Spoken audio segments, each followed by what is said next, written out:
जय हिंद दोस्तों, मैं मनीष कुमार आप सभी का स्वागत करता हूं अपने YouTube चैनल जेबी स्टडी पॉइंट्स में। तो कैसे हैं आप सभी? उम्मीद करता हूं आप सभी बहुत ही बेहतरीन होंगे और अपनी प्रैक्टिस को पूरी ईमानदारी से सच्चे मन से कर रहे होंगे। तो चलिए दोस्तों, मैं आपके सामने लेकर आ चुका हूं एक और marathon class previous year questions की, जो कई बार रिपीट हो चुके हैं।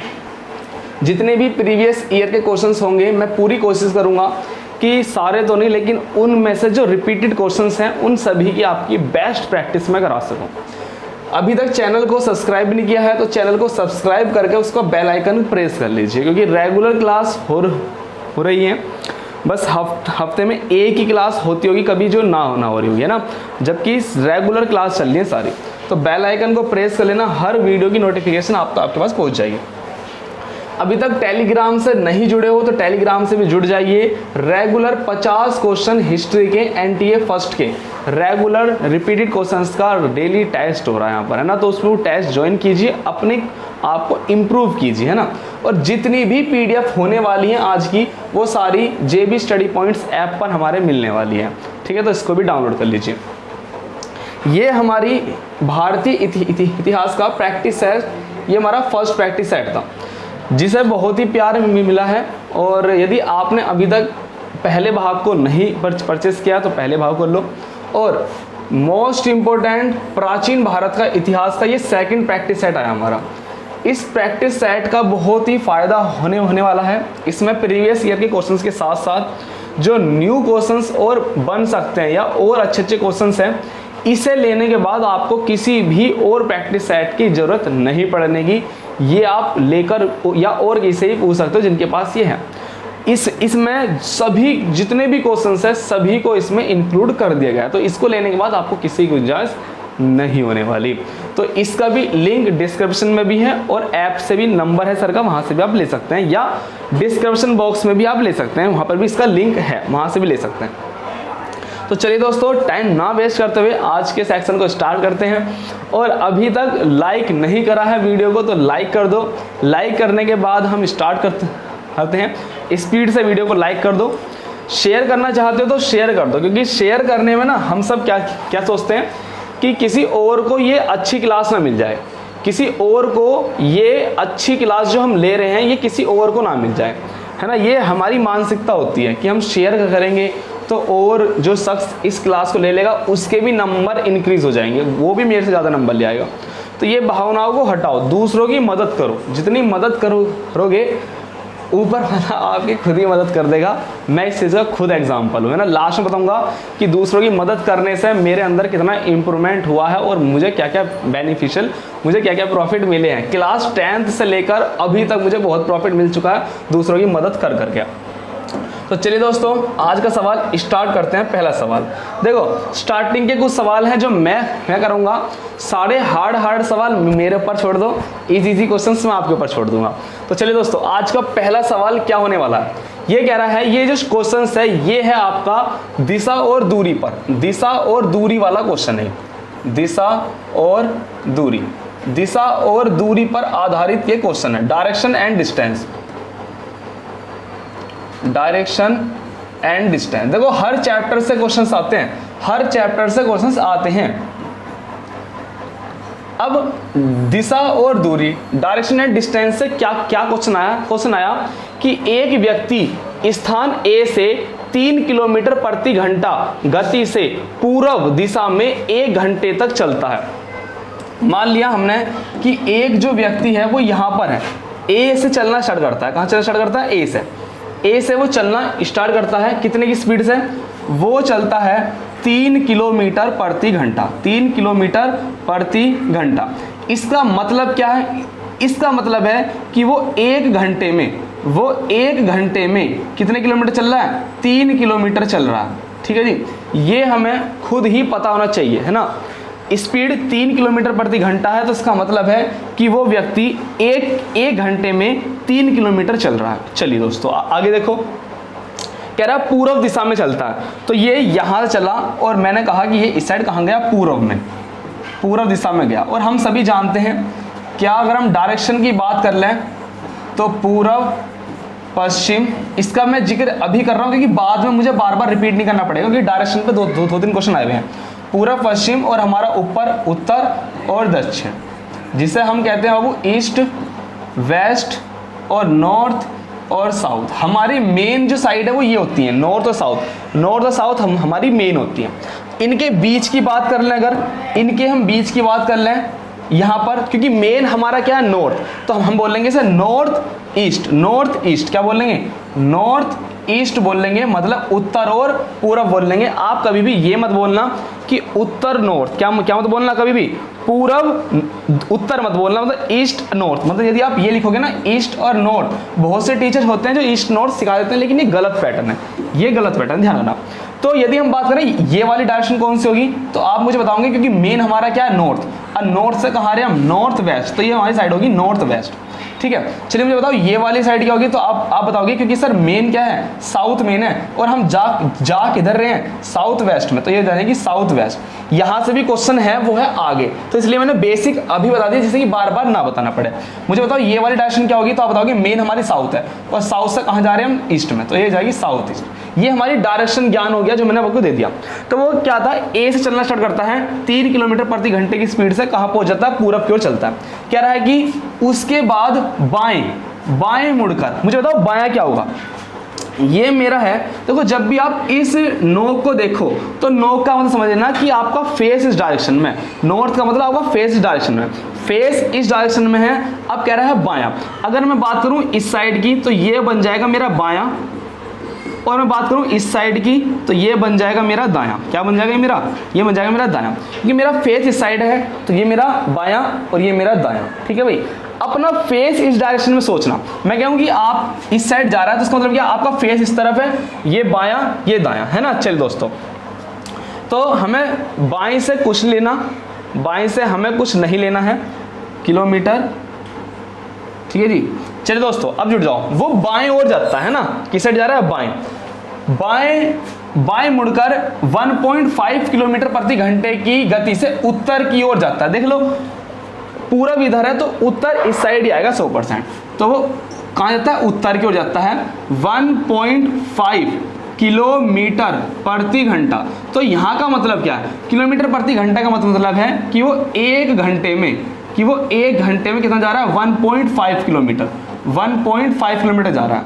अब हमसे पूछ लो कि वो कितने किलोमीटर चल रहा है। कह रहा है कि 6 घंटे तक स्थान तक पहुंचता है, 6 घंटे तक स्थान बी, यहाँ आएगा स्थान बी तक पहुंचता है। तो यहाँ पे स्थान क्या है, यहाँ स्थान बी है, तो बी तक जाता है 6 घंटे। एक घंटे में जा रहा है 1.5 किलोमीटर, तो 6 घंटे में कितना जाएगा, 9 किलोमीटर। ठीक है जी, चलिए दोस्तों, तो अब हम अगर देखें नॉर्मल देखें, तो यहाँ आप कहेंगे कि यहाँ पर ये चला 3 किलोमीटर और यहाँ चला ये 9 किलोमीटर। इसमें कोई दिक्कत किसी को, यहाँ तक कोई दिक्कत है? एक सवाल को मैं समझा रहा हूँ। वास्तव में जो प्रैक्टिस सेट का मतलब क्या होता है, प्रीवियस ईयर की हम प्रैक्टिस कर रहे हैं, तो उसका मतलब होता है क्वेश्चंस आया और मैंने, अगर आपसे नहीं हुआ तो मैंने उसको डायरेक्ट समझा दिया। मतलब मुझे केवल करना है, समझाना नहीं है। लेकिन अभी हमारी शुरुआत है, मेरी ये मैराथन क्लास दूसरी तीसरी आपकी, तो अभी मैंने कुछ चीज़ें, मैंने ये चैप्टर आपको सिखाई नहीं है कभी। अगर मैं इन चैप्टर को मैंने कभी आपको सिखाया हुआ होता तो आज हम बहुत जल्दी कर रहे होते हैं ना, तो इसलिए हम सिखा भी रहे हैं चीज़ों को, है ना, इसलिए टाइम लग रहा है। तो कह रहा है कि यहाँ 3 किलोमीटर है, 9 किलोमीटर। कह रहा है कि ए और बी के बीच की न्यूनतम दूरी क्या होगी, ये पूछ रहा है हमसे, न्यूनतम दूरी। और न्यूनतम दूरी क्या है, न्यूनतम दूरी हमेशा कैसे निकाली जा सकती है, न्यूनतम दूरी को फिजिक्स में बोला जाता है विस्थापन। तो विस्थापन क्या होती है, स्टार्टिंग पॉइंट और एंडिंग पॉइंट के बीच की बिल्कुल सरल रेखीय दूरी जो न्यूनतम कहलाती है। क्या ये न्यूनतम है? अरे भैया 3 किलोमीटर 9 किलोमीटर, ये बैठ रही है 12 किलोमीटर, तो ये न्यूनतम नहीं है। न्यूनतम कैसे आएगी, ये वाली न्यूनतम। और ये निकाल लेंगे कैसे, तो आप बिल्कुल अच्छी तरीके से जानते हो, क्या आप अच्छी तरीके से जानते हो, आप बिल्कुल अच्छे से जानते हो कि यदि मैं एक समकोण त्रिभुज की बात करूं, ये आपका बेस है भाई, है ना, बेस। अगर आप समकोण त्रिभुज की बात करो तो समकोण त्रिभुज के सामने वाली जो भुजा होती है, ये होती है हमारी कर्ण। ठीक है। यदि थीटा यहाँ पर है तो थीटा के सामने वाली भुजा होती है लंब और ये होती है मेरी आधार। तो यहाँ पर पाइथागोरस प्रमेय से क्या लगता है, पाइथागोरस प्रमेय से लगता है कि कर्ण का स्क्वायर बराबर लंब का स्क्वायर प्लस आधार का स्क्वायर। मतलब ये जो कर्ण का स्क्वायर होता है ये लंब का स्क्वायर आधार के स्क्वायर के बराबर होता है। तो मैं यहाँ से ही कर्ण, ये क्या मेरा बोलो, ये मेरा 90 डिग्री बनना है, तो 90 डिग्री के सामने वाली क्या हो जाएगी, ये कर्ण, और यदि मैं थीटा यहाँ मान लूँ तो ये मेरा हो जाएगा लंब और ये हो जाएगा मेरा आधार।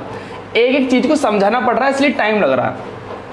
तो कर्ण की वैल्यू निकालनी मुझे, कर्ण स्क्वायर बराबर लंब की वैल्यू 9 है तो 9 का स्क्वायर प्लस इसका आधार की वैल्यू बताओ, आधार की वैल्यू है मेरी कितनी 3, आधार की वैल्यू है 3, तो यहाँ कर देंगे 3 का स्क्वायर। तो मुझे बता दो आप एक बार, तो ये क्या मेरा 9 ने 81 प्लस 3 तिया 9, तो कर्ण स्क्वायर बराबर कितना आ गया 90। तो मेरे जो इसकी वैल्यू आई, अगर मैं k की वैल्यू निकालूं तो k की वैल्यू आ जाएगी √90। और हम √90 को कैसे लिख सकते हैं, √90 को यदि मुझे लिखना हो तो मैं कैसे लिखूंगा, तो इसे लिखूंगा k बराबर 90 के फैक्टर कर लूंगा, तो फैक्टर आएंगे 3 अंडर रूट में 10, ये क्या आ जाएगी। अगर 90 के फैक्टर करूंगा तो इसके आएंगे 3 गुना 10, 3 तिया 9 और 9 धाम 90, जिसका पेयर बनता है वो ब्रैकेट से कहाँ आता है, रूट से आता है बाहर।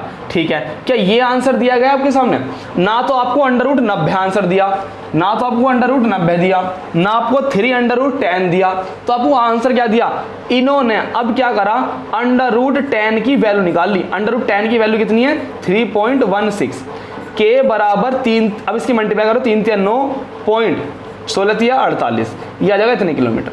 अब मेरी एक बात ध्यान से सुनना भाई, ये जो क्वेश्चंस आया हुआ है ये जिस भी एग्जाम में आया हुआ है ये बहुत अच्छे लेवल का क्वेश्चंस आया हुआ है। डायरेक्शन एंड डिस्टेंस का मेन क्वेश्चन यही होता है। इस क्वेश्चंस की आप प्रैक्टिस करके बिल्कुल जरूर जाना, क्योंकि इतनी कैलकुलेशन यदि वो दे रहा है तो इसका समझ, इससे हम ये समझ सकते हैं कि हाँ क्वेश्चंस कितने अच्छे लेवल के इस प्रीवियस में पूछे गए होंगे। तो चलिए दोस्तों, ये जो न्यूनतम दूरी होने वाली है, ये न्यूनतम दूरी क्या है हमारी 9.48 किलोमीटर। क्यों, इसमें पाइथागोरस प्रमेय का भी यूज हुआ है। चलिए दोस्तों, तो हमारा आंसर आ गया न्यूनतम दूरी 9.4, कितना आया 9.48 किलोमीटर आ गया हमारा। चलिए दोस्तों, नेक्स्ट क्वेश्चन की ओर बढ़ता हूं मैं। नेक्स्ट क्वेश्चन है हमारा ये वाला। ये क्वेश्चंस आपको करना है, इसके लिए मैं आपको 5 सेकंड दूंगा, केवल 5 सेकंड है ना। क्वेश्चंस को जितने में लिखता हूं तुरंत इसका कमेंट करो। केवल इसके लिए जो मिलने वाले हैं आपको केवल 10 सेकंड मिलेंगे इस क्वेश्चन के लिए। चलिए दोस्तों करो।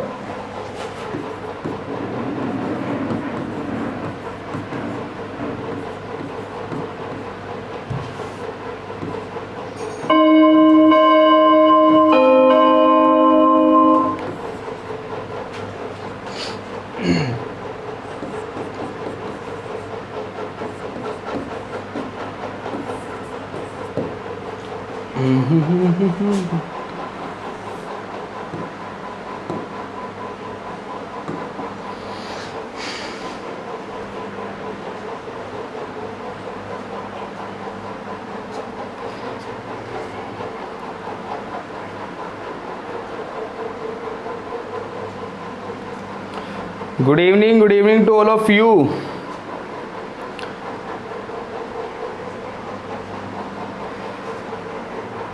Very good. देखो सभी के आंसर आए हैं इस क्वेश्चन को लेकर, है ना, क्योंकि क्वेश्चंस वास्तव में बहुत इजी है। अगर इजी नहीं होता तो मैं आपको देता ही हूँ इस क्वेश्चन के लिए, है ना। बहुत ही इजी क्वेश्चन है, बहुत ही इजी क्वेश्चन था। चलिए दोस्तों, मैंने क्या बताया था, जब भी हम कोडिंग और डिकोडिंग चैप्टर को पढ़ते हैं, ये चैप्टर किससे आया, कोडिंग एंड डिकोडिंग से। कोडिंग एंड डिकोडिंग से ये चैप्टर से क्वेश्चन आया। तो जब भी मैंने आपको बताया था, ये चैप्टर मैंने आपको करा रखा है, इसलिए मैंने आपको बताया था कि जब भी हम कोडिंग एंड डिकोडिंग का कोई सा भी क्वेश्चन आता है तो सबसे पहले हमारी प्रायोरिटी होती है पोजीशन। क्या होता है हमारा पहला जो प्रायोरिटी होती है पोजीशन। देख लो, क्या पोजीशन कोडिंग तो नहीं हुई, पोजीशन को एक्सचेंज तो नहीं किया गया। फिर मैं आपसे बोलता हूं कि फिर आप देख लीजिए क्या पोजीशन, फिर मैं देखता हूं क्या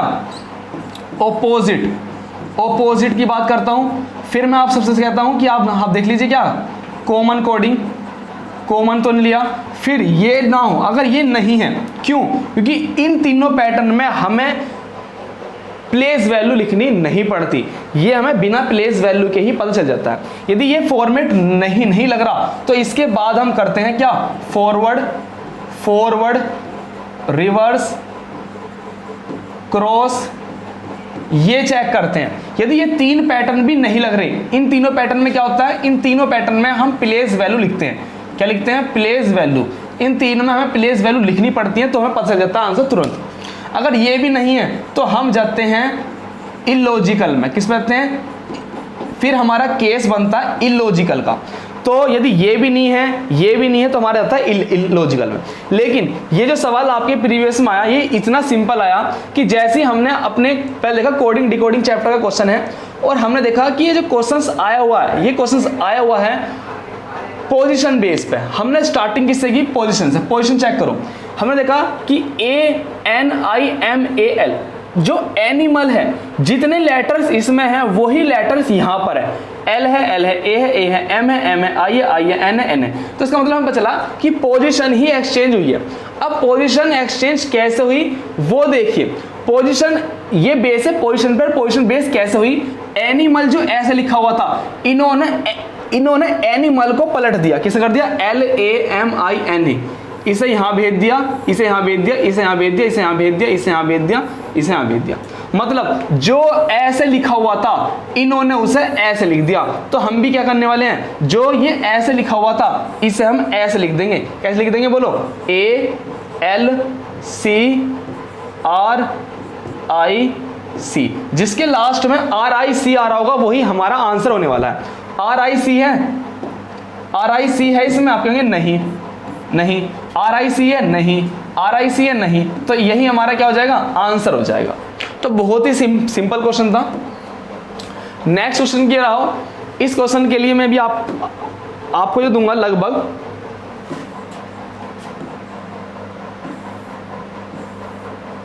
इस क्वेश्चन के लिए आपको 20 सेकंड मिलते हैं। इतने मैं क्वेश्चन को लिखता हूं।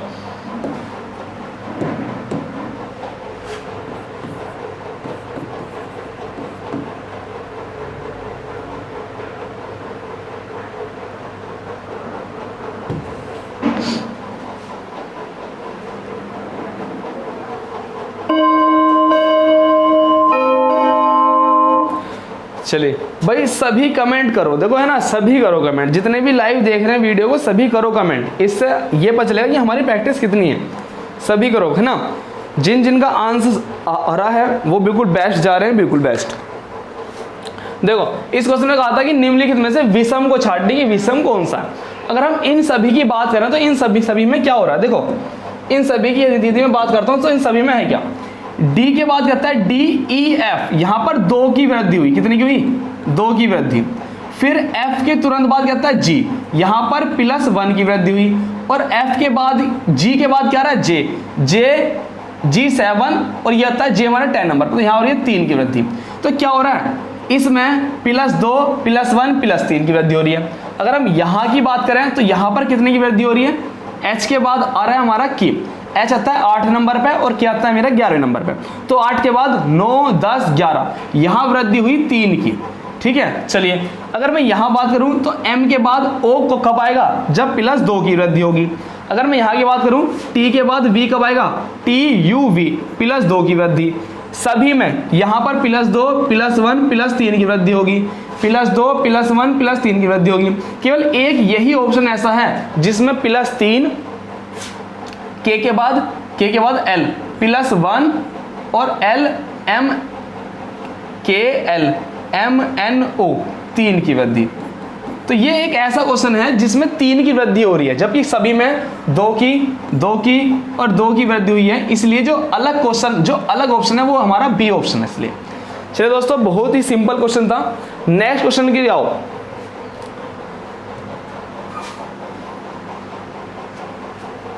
इस क्वेश्चंस को भी हम सिर्फ देख के ही सोल्व करने वाले हैं। चलो मैं देखता हूं इस क्वेश्चन का आंसर कौन जल्दी करता है। सबसे पहले किसका आंसर आता है,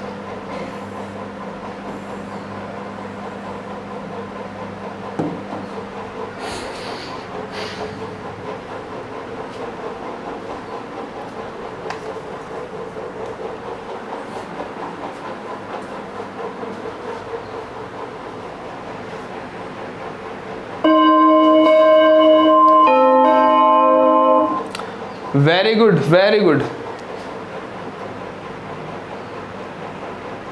चलिए दोस्तों, बहुत ही अच्छा जा रहे हो आप, है ना। देखो ये जो क्वेश्चंस हैं, इस क्वेश्चंस में क्या होता है कि हमें कुछ कथन दिए जाएंगे, उन कथन में हमें ये बताना है, और कथन सिर्फ आपको दो ही दिए जा रहे हैं, उन दोनों कथन बताना है कि कौन सा आपका सही ऑप्शंस है। या तो दोनों ऑप्शन सही हो सकते हैं या एक हो सकता है, दोनों गलत भी हो सकते हैं। इस क्वेश्चन में देखो जरा क्या बोल रहा है। इसने कहा, क्या बोल रहा है, पहले ऑप्शन क्या है। अगर हम इसके पहले की बात करते हैं तो पहले कह रहा है किसी त्रिभुज के कोणों का योग 180 डिग्री होता है। ये सभी को पता है। यदि एक त्रिभुज है, यदि मैं एक त्रिभुज की बात करता हूं, ये भी नहीं चमक रहा, देखो यदि मैं एक त्रिभुज की बात करता हूं तो त्रिभुज के अंतः कोणों का योग कितना होता है। ए मान लिया, बी मान लिया, सी मान लिया। तो पहले की क्वांटिटी मानूं तो ए प्लस बी प्लस सी बराबर कितना होता है 180 डिग्री। ये सभी जानते हैं। इसका मतलब पहला ऑप्शन सही है, अंतः कोणों का 180 डिग्री है। पहला ऑप्शन क्या है, इसका बिल्कुल करेक्ट है। अगला पढ़ते हैं।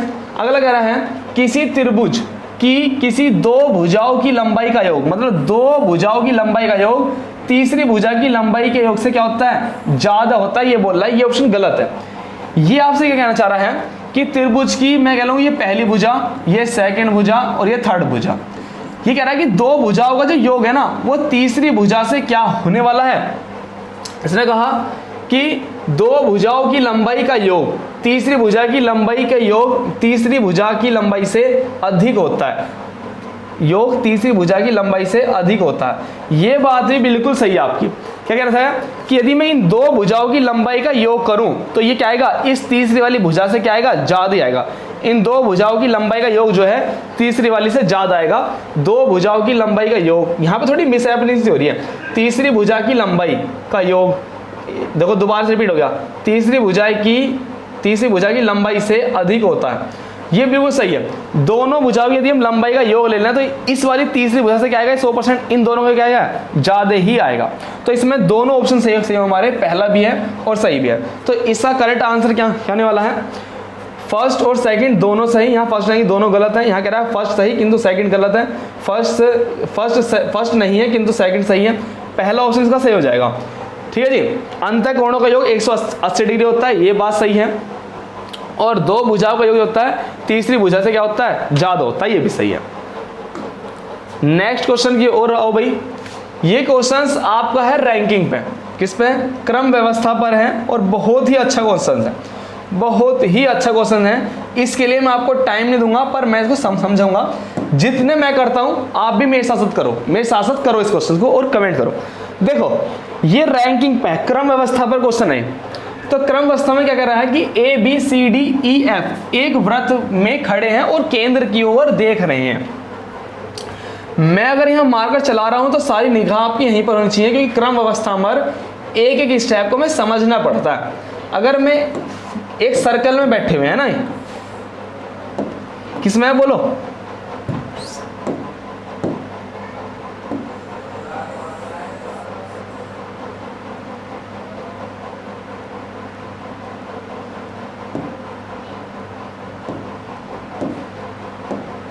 देखो कहां पर है ये सर्कल में बैठे हुए हैं। सर्कल में कितने लाएंगे, 6 स्थान में, तो हम 6 बना देंगे अंदर की ओर। 1 2 3 4 5 और 6। पहली बात कि कितने लोग हैं ये देख लो, और सबका फेस अंदर की ओर है या बाहर की ओर है, ये बहुत मेन है। कह रहा है कि ए और बी के बीच में डी है, ए और सी के बीच में एफ है। देखिए आप अपनी मर्जी से स्टार्टिंग जब हो तो किधर से भी कर सकते हो, अपनी मर्जी से कहीं से भी स्टार्ट कर लो, कोई फर्क नहीं पड़ता। कह रहा है कि ए और बी के बीच में डी है। मैंने कहा कि यहां पर ए है, ध्यान देना भाई, एक चीज है ना, यहां ए है और मैंने मान लिया कि सपोज यहां पर बी है, तो क्या होगा, ए और बी के बीच में क्या है, डी। ये क्या है, ए और बी के बीच में क्या है, डी है। यहां तक समझ में आया, पढ़ते जाओ और बनाते जाओ। कुछ समझ में ना आए तो थोड़ा सा छोड़ दो उसे, फिर आगे समझ में आ जाएगा। कह रहा है कि ए और सी के बीच में एफ है।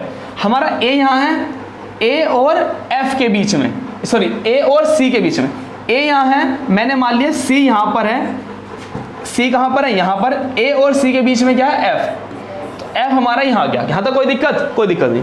कह रहा है कि ई जो है बी के ठीक बाएं हैं, बी के ठीक बाएं में क्या है, ई, जो मेरा बी है, बी का बायां क्या होगा मुझे बताओ, या बायां भी चेक कर सकते हो या तुरंत भी बता सकते हो कि 5 लोग आ चुके हैं, बचा क्या हमारा, ए बी सी डी ई, ई बचा है, तो डेफिनेटली ई यहां पर ही आएगा, 100% यहाँ आएगा। ये ऐसे कर सकते हैं, बी का बायां क्या होगा, मैं यहाँ खड़ा हो गया, देखो यहाँ फेस कहाँ इधर, फेस कहाँ इधर, ये इसका राइट और ये इसका लेफ्ट, ये दायां ये बायां, तो बाएं साइड में क्या ई है।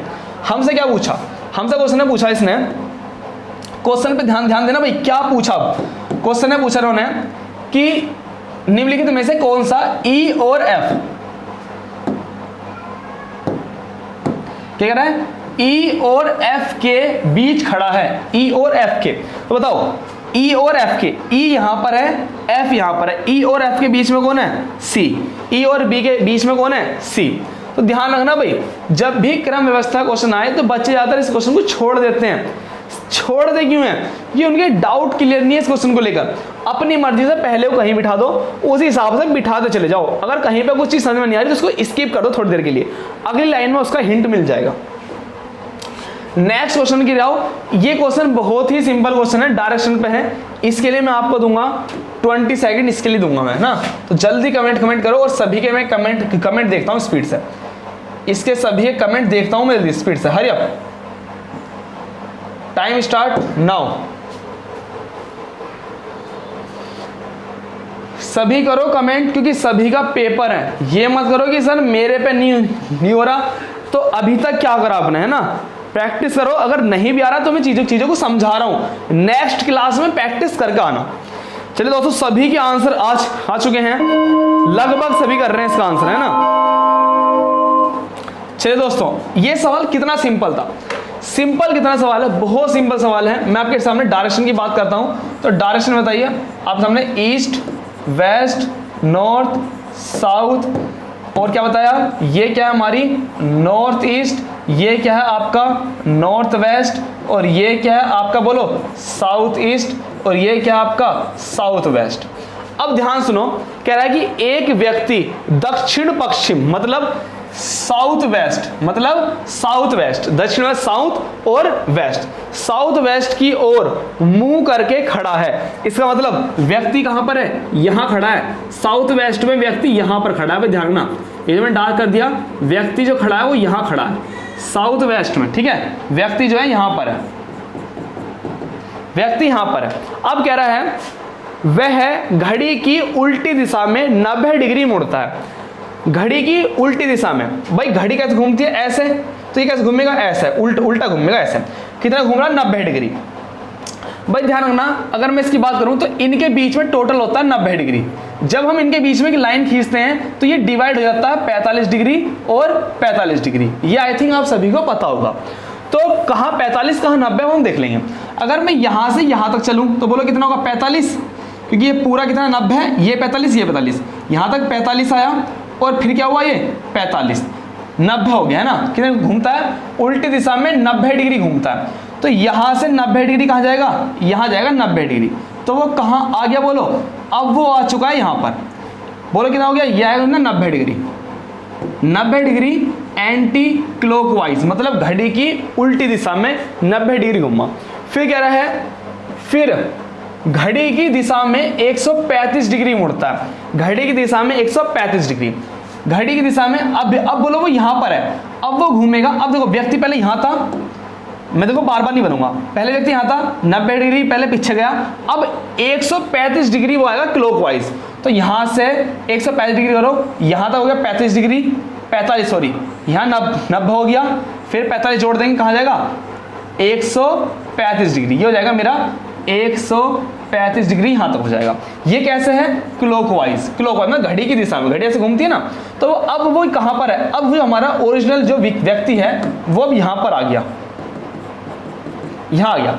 तो अब वो पूछ रहा है, क्या पूछ रहा है, अब वह किस ओर मुंह करके खड़ा है। तो अब बताओ उसका जो मुंह है अब किस ओर है, अब उसका जो मुंह है वो आ गया वेस्ट पे। पहले कहा था पहले था वो साउथ वेस्ट में, पहले यहाँ गया फिर यहाँ गया, वो कहाँ गया, वेस्ट लाइन पा गया, वेस्ट लाइन पे। तो इसका जो मुंह है वो कहाँ है, वेस्ट पे इसका मुंह, तो इसका आंसर हो जाएगा वेस्ट। तो west is my best answer, west is my best answer. तो चलिए दोस्तों नेक्स्ट क्वेश्चन क्या हो। इस क्वेश्चन के लिए मैं आपको देने वाला हूँ 20 सेकेंड, है ना। अच्छा सवाल है, पेपर में आया हुआ सवाल है और रिपीटेड भी है कई बार। देखो ये रिपीटेड है मतलब इसके जैसे कई रिपीटेड है। चलिए दोस्तों 20 सेकंड मिलते हैं आपको इस क्वेश्चन के लिए, मेहनत पे लग जाओ। अभी तक आपने थोड़ी सी ढील मत छोड़ो बिल्कुल भी। दिन में लगभग 15 से 18 घंटे स्टडी करो, अभी टाइम है, ये टाइम आपका आगे काम आने वाला है। चलो दोस्तों जिन जिन के आंसर्स आ रहे हैं, लगभग देखो काफी स्टूडेंट ऐसे भी हैं जो हर क्वेश्चंस का आंसर मेरे से काफी जल्दी दे रहे हैं। इसका मतलब उनकी बहुत अच्छी प्रैक्टिस है, बहुत अच्छी डिमांड हो चुकी है, सिलेक्शन पक्का है। देखो आ जाओ, क्या कह रहा है, सुनो क्या कह रहा है कि अपहरण मतलब दोपहर की बात कर रहा है, 2:15 घंटे और मिनट की सुइयों के बीच कितने डिग्री का कोण होगा। तो देखिए आपको जब भी कोण निकालना हो, जब भी आपको कोण निकालना हो तो कोण निकालने के लिए एक बहुत ही सिंपल सा फॉर्मूला है। क्या फॉर्मूला है, क्या था भाई, मैं भी भूल गया इस क्वेश्चन को। 60 घंटे 11 मिनट, क्या था, 60 घंटे 11 मिनट अपॉन 2, 60 11 अपॉन 2 ऐसा था। 60 घंटे अंतर लेंगे 11 मिनट से, ये डायरेक्ट आपको आंसर देगा। ये फॉर्मूला आपको डायरेक्ट आंसर दे देगा, अपॉन में 2। इसको बिल्कुल ध्यान से देख लेना। कोण निकालने हैं, कह रहा है घंटे, घंटे कितने हैं, 2 घंटे। मिनट कितनी है, 15 मिनट। सभी को जमा दो, 60 गुना घंटे कितने हैं, 2 घंटे। ये डिफरेंस क्या मतलब, हम इनके बीच का क्या लेंगे, अंतर। इसका मतलब क्या है, हम लेंगे इनके बीच का अंतर। 11 मिनट कितनी है, आप कहेंगे 15 मिनट है, अपॉन में 2। 6 दूनी 12, डिफरेंस लेंगे, इनकी मल्टीप्लाई खराब है, 11 पंजे 55, 11 पंजे 55 और 11 कम 11 और 5 कितना आएंगे, 16। डिवाइड में क्या है, 2। 120 और 165 के बीच का डिफरेंस कितना है, तो आप बताएंगे 45। कितना बोलोगे, 45। तो 45 को 2 से भाग कर लो तो डायरेक्ट आंसर आ जाएगा 22.5 डिग्री। ठीक है जी। तो आपके बीच का जो कोण होगा वो 22.5 डिग्री होगा। ये फॉर्मूला यदि आपको नहीं पता है तो इस फॉर्मूले को भी आप अपने नोटबुक में नोट कर लेना। देखो मेरी क्लास में ना, हर क्लास में, मेरे हर क्लास में ना आपको कुछ ना कुछ नया जरूर मिल रहा होगा। और जितने भी नई चीज़ें हैं ना वो बड़ी मेहनत से आ रही हैं। क्या सोच रहे हो कि डायरेक्ट फॉर्मूला आ गया, ये डायरेक्ट नहीं आया, ये भी कंसेप्ट को सीख कर फिर हमने भाई देखा कंसेप्ट में टाइम ज़्यादा लगता है तो इसलिए हम डायरेक्ट फॉर्मूले से कर लेते हैं। तो इन चीज़ के लिए बहुत टाइम लग रहा है, तो इन चीज़ों को नोट कर लिया करो, है ना। नेक्स्ट क्वेश्चन आओ, ये बहुत रिपीटेड क्वेश्चन है भाई, स्पेलिंग गलत होगी मेरी। ये क्वेश्चंस कई बार पेपर में आया हुआ क्वेश्चन है, कई बार रिपीट हुआ हुआ क्वेश्चन है। और इस क्वेश्चंस की खासियत क्या है कि इसे सीखने के बाद सब स्माइल करते हैं। इसे सीखने के बाद सभी लोग इस स्माइल करते हैं, सभी लोग स्माइल करते हैं। कैसे करते हैं, क्योंकि बहुत सिंपल है। 1 2 3 4 5 ऐसे क्या बनेगा, 6 7 8 9 और 10 से क्या आएगा, TEN। तो क्या आ जाएगा इसका, 10 का आ जाएगा T, 10 का क्या आ जाएगा T, यहाँ पे क्या आएगा, T आएगा 10 का। ONE 1, तो 1 का क्या ले लिया O, TWO 2 का क्या ले लिया 2, THRE 3 का क्या लिया 3। तो ऐसे ही करके क्या लास्ट में आएगा 10, तो 10 का क्या लेना है, T लेना है। ठीक है, तो इसलिए ये बहुत सिंपल क्वेश्चन है ना, बहुत रिपीटेड क्वेश्चन है। ये थोड़ा लॉजिकल है, ये आपको खुद ही लॉजिकल सोचना है। देखो मैंने बीच बीच में ऐसे क्वेश्चंस भी लिए हैं जो आप कहेंगे कि भाई मजा आ गया क्वेश्चन को देख के। बहुत सिंपल है। कह रहा है कि ए के पिता के 5 पुत्र हैं, मतलब ए के पिता हैं कोई, ए ये रहा और ये इसके पिता, और पिता कितने पुत्र हैं बोलो, 5 पुत्र हैं। कितने, 1 2 3 4 5, 4 पुत्र हैं उसके।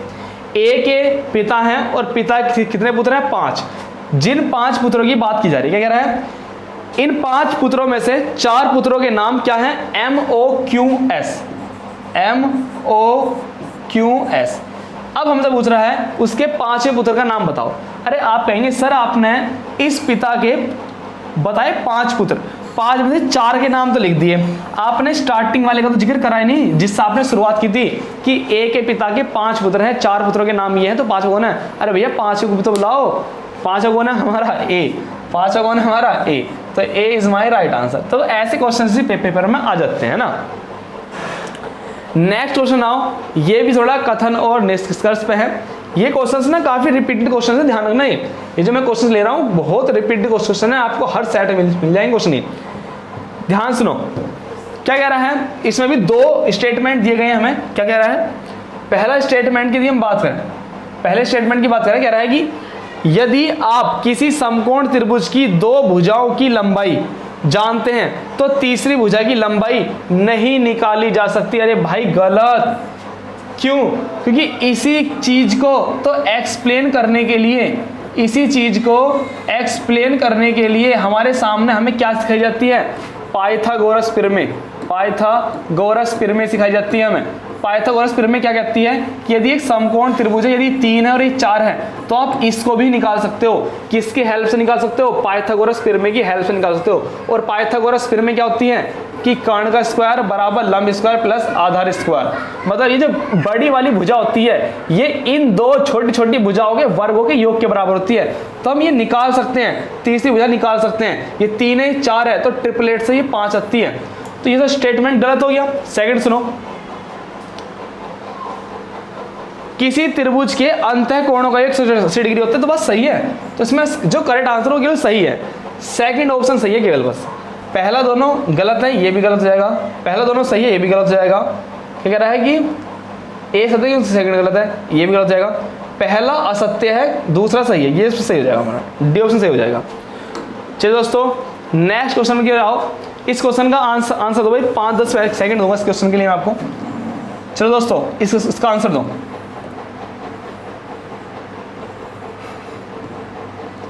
15 सेकंड का ही सवाल है बस। चलो दोस्तों सवाल दो इसका आंसर।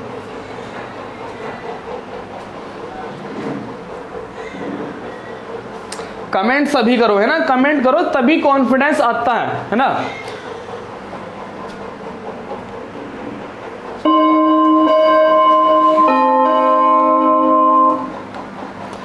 Very good. केवल 2 का कमेंट आया, केवल बस 2 का कमेंट मुझे दिखाया बस।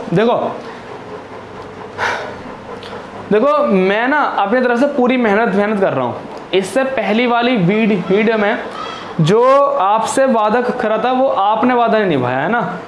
तो ये बात आप सभी गलत बात है ना। मैंने पिछली क्लास में केवल आपसे कहा था कि 100 ही लाइक का टारगेट है और आपने 100 लाइक का टारगेट भी कंप्लीट नहीं करा था, है ना। तो वो गलत बात थी आपकी। देखो नेक्स्ट क्वेश्चन देखो। इस क्वेश्चन में करना है हमें चिन्हों को चेंज करना है। अभी क्या है, यदि हम इसको सोल्व करने बैठ जाएं तो हमारा 12 नहीं आएगा, लेकिन यदि मैं इन प्लस डिवाइड मल्टीप्लाई घटाने के चिन्ह को थोड़ा एक्सचेंज कर दूं, अदल बदल कर दूं, तो हमारा ये आंसर 12 आ सकता है। अब वो 12 कैसा आएगा वही हमें देखना है। अब एक चीज देखो, अब मैंने हर ऑप्शन से जाना है मुझे। मैं क्या करने वाला हूं कि आप प्लस की जगह माइनस रख सकते हैं, ठीक है, प्लस की जगह माइनस रख देंगे। कहीं पर डिवाइड में एक्सचेंज कर देंगे, मतलब डिवाइड में एक्सचेंज कर देंगे। डिवाइड की जगह माइनस धर देंगे आप, डिवाइड की जगह मल्टीप्लाई धर सकते हो। इस प्लस की जगह क्या रख सकते हो आप? मल्टीप्लाई। प्लस को एक्सचेंज करके रख सकते हो, माइनस रख सकते हो। तो वही आपको करना है। तो ध्यान रखना, वो बहुत ही सिंपल सवाल होते हैं। +5 डिवाइड बाई 4 मल्टीप्लाई 3 माइनस 6 क्या लाना है हमें? 12 लाना है। सोल्व करके हमें क्या लाना है? 12।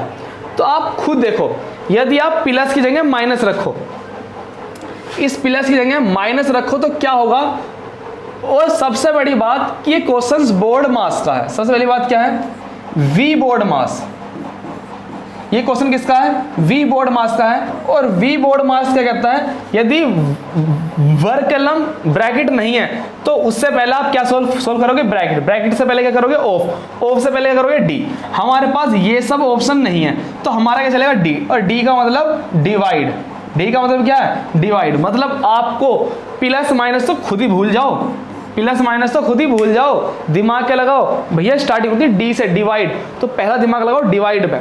तो आप मुझे बताओ कि यदि आप डिवाइड को ही एक्सचेंज कर सकते हो, क्यों एक्सचेंज कर सकते हो, क्योंकि आप 5 को 4 से डिवाइड करोगे, यदि 5 को 4 से डिवाइड करोगे तो आपका पॉइंटों में जाएगा, और पॉइंटों में जाने के बाद आपकी प्रॉब्लम क्रिएट हो जाएंगी। तो इसलिए हमने दिमाग से पहले सोच लिया कि डिवाइड की जगह ही कुछ आएगा, डिवाइड की जगह ही कुछ आएगा, ये तो निश्चित बात है। अब डिवाइड की जगह क्या आए, मल्टीप्लाई आए या माइनस आए। तो देखो यदि आप मल्टीप्लाई रखते हो, डिवाइड की जगह मल्टीप्लाई रखते हो, डिवाइड की जगह मल्टीप्लाई रखते हो, ठीक है, तो क्या होने वाला है, डिवाइड की जगह मल्टीप्लाई और मल्टीप्लाई की जगह क्या रख दोगे, डिवाइड। और इसकी जगह आपने ये रख दिया, और इसकी जगह आपने क्या रख दिया, डिवाइड की जगह मल्टीप्लाई रखा, और मल्टीप्लाई की जगह क्या रख दिया आपने, डिवाइड। और मल्टीप्लाई की जगह आप डिवाइड जब रखोगे तो 4 भी 3 से डिवाइड नहीं होगा, 4 भी 3 से डिवाइड नहीं होगा, तो ये तो खुद ही देखने में लग गया गलत है। तो हमारा क्या बचा, एक ऑप्शन बचा बस, डिवाइड और माइनस। इस डिवाइड की जगह तो आप माइनस रख दो, और इस माइनस की जगह आप डिवाइड रख दो, तो आपको कुछ ना कुछ मिल सकता है। क्या मिल सकता है, बिल्कुल मिल सकता है। आप रखा 9 + 5 - 4 मल्टीप्लाई, लिख के कर रहा हूँ जबकि लिख के नहीं करना है। इस 3 को 6 से डिवाइड करा, 3/6 ऐसा जाएगा, मल्टीप्लाई में 4 - 5 + 9। आप जब इसको डिवाइड करोगे 3 एकम 3, 3 दूनी 6, ठीक है जी। तो और प्लस है, माइनस है, मल्टीप्लाई है, तो इन सब में पहले सॉल्व किया होगा मल्टीप्लाई। 2 से काट लो कितनी बार, 2 बार। तो आपने देखा 9 + 5 में 2 में कितने बचे, 3, तो 9 और 3 कितना आ गया, 12। 9 और 3 कितना आ गया, 12। इसका मतलब हमें डिवाइड और माइनस वाले में ही एक्सचेंज करना है, डिवाइड को माइनस जगह और माइनस को डिवाइड जगह ही एक्सचेंज करना है। तो चलिए दोस्तों, ऐसे क्वेश्चन की भी आपको प्रैक्टिस करके जानी है। नेक्स्ट क्वेश्चन आओ, ये श्रृंखला पर है, कह रहा है कि इस श्रृंखला में ऐसा कौन सा वर्ड है, कौन सा वर्ड है, सॉरी वर्ड कह रहा हूं, कौन सा नंबर है जो विजातीय अंक है, जो क्या अलग है, इन सब से अलग है। चलो दोस्तों, इसका आंसर दो मुझे। ये ना सभी क्वेश्चन ऐसे होते हैं जो हम देखते सॉल्व करते हैं, देखने से ही सॉल्व हो जाते हैं, देख के, और देखने का मतलब प्रैक्टिस से ही सॉल्व हो जाते हैं हमारे। आप सब कमेंट करो, मैं इतने पानी पीता हूं, है ना।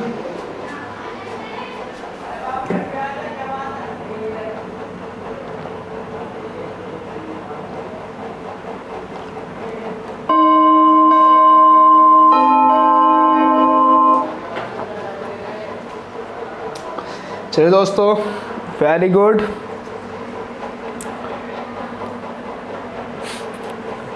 चलिए दोस्तों, वेरी गुड। देखो ये इतना सिंपल है, बहुत ही आसान क्वेश्चन है। देखो 1, 5, 14, 13, 15, 55, 91। एक से आप यहां पर गए तो 4 की वृद्धि हुई, यहां से आ गए 9 की वृद्धि हुई, यहां से यहां गए 16 की वृद्धि हुई। तो ये एक्चुअल में क्या है, ये 2 का स्क्वायर, ये 3 का स्क्वायर, ये 4 का स्क्वायर। तो यहाँ क्या आना चाहिए था, बोलो, यहाँ आना चाहिए था 100% 5 का स्क्वायर, और 5 का स्क्वायर मतलब 25, और 30 और 25 मिलकर यहाँ पे आना चाहिए था 55। क्या आना चाहिए था, 55, जबकि यहाँ पर क्या आ रहा है, 50 आ रहा है। इसका मतलब ये हमारा गलत है। तो हमारा गलत क्या है, सी क्या है, 50। यहाँ 50 नहीं आना चाहिए था, क्या आना चाहिए था, यहाँ 55 आना चाहिए था। नेक्स्ट क्वेश्चन आओ, इस पे स्टार लगा लो क्योंकि ये क्वेश्चन लॉजिकल है ना, लॉजिकल है। देखो लॉजिकल का मतलब है अपने ब्रेन से ही सोच का आंसर दे दिया इसका, कुछ इसमें मेथड नहीं लगाना, अपने ब्रेन IQ लेवल से इसका आंसर दिया हमने। बताओ इसका आंसर।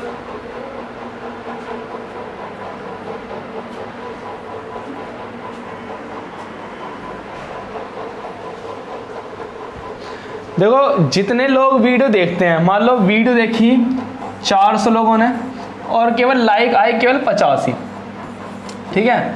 तो देखो आप ना हमारी मेहनत देखो कि हम कितनी मेहनत कर रहे हैं, आपके लिए क्वेश्चंस लगा भी रहे हैं, प्रीवियस ईयर के क्वेश्चंस भी ला रहे हैं, और यहाँ पर 2-2 घंटे खड़े होकर आपके लिए क्लास भी ले रहे हैं।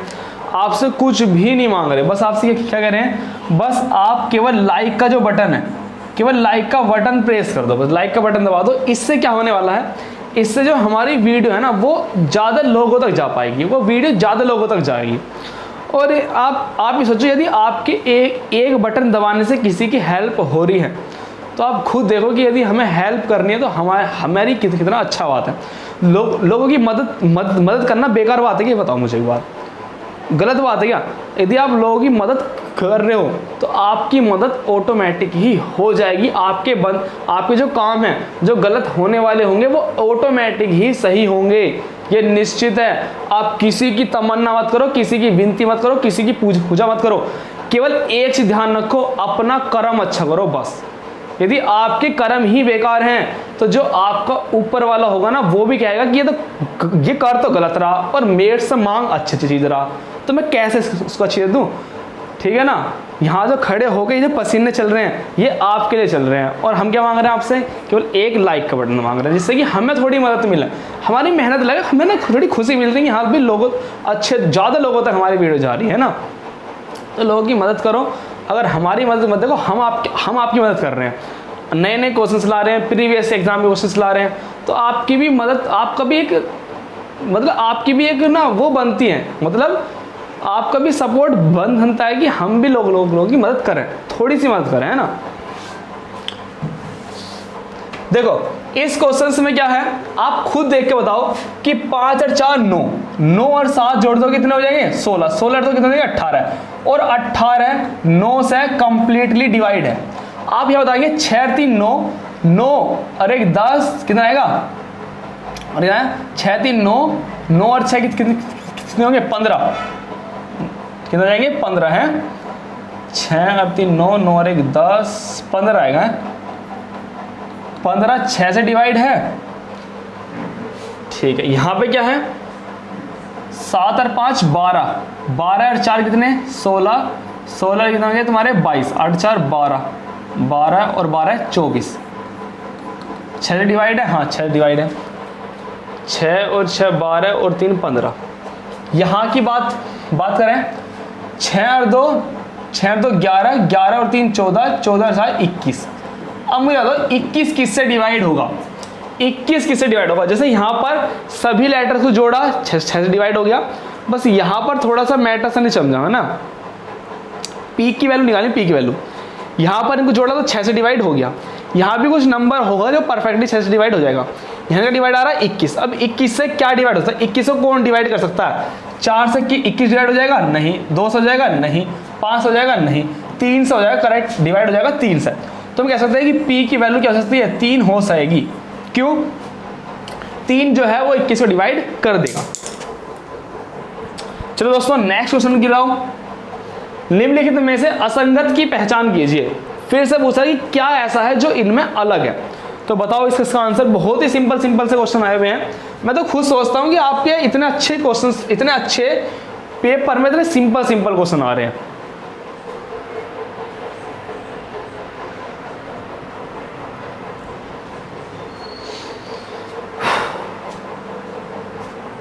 और लास्ट में मैं आप सभी को बता के जाऊंगा कि मेरे द्वारा मदद करने से मेरी कितनी मदद हुई है ना।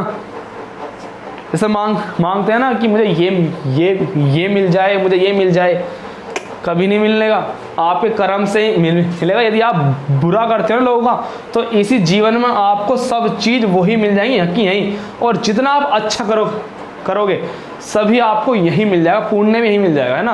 कहते हैं नरक और स्वर्ग कहाँ है, वे कहीं नहीं है, नरक भी यही है, स्वर्ग भी यही है, ध्यान होना इस बात का। ये सब बातें मैं इसलिए बोल रहा हूँ क्योंकि मैं मेहनत कर रहा हूँ लेकिन मुझे रिजल्ट नहीं मिल पा रहा, मतलब मेरे अंदर से फीलिंग आ रही है निकल अंदर से। देखो इस सवाल को कह रहा है कि 5 हैं, 7 हैं, 12 हैं, 17 हैं, 19 है और 23 है। इन्हें बताना कि क्या ऐसा नंबर है जो अलग है, जो यहाँ पे गलत आ गया। अब मुझे एक चीज बताओ, 5 के बाद आया हमारा 7, 2 यहाँ आया हमारा कितना 7 और 5 12, ये आया, यहाँ कितना आया 12 और 7 5 आया, फिर ये कितना आया मेरा, ये आ गया मेरा 17 से 19 हो गया है, 17 से 19, 2 की वृद्धि हुई। यहाँ बात करें तो यहाँ पे कितना हुआ, यहाँ पे कितना हुआ, यहाँ पे हुआ 4 हुआ। कुछ लॉजिक सा दिखा, 2 हुआ, 5 हुआ, 5 हुआ, कुछ लॉजिक नहीं दिखा।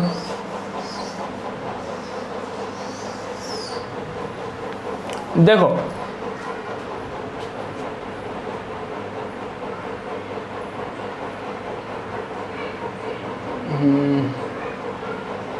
इसका क्या लॉजिक है, कमेंट किन किन क्या है भाई।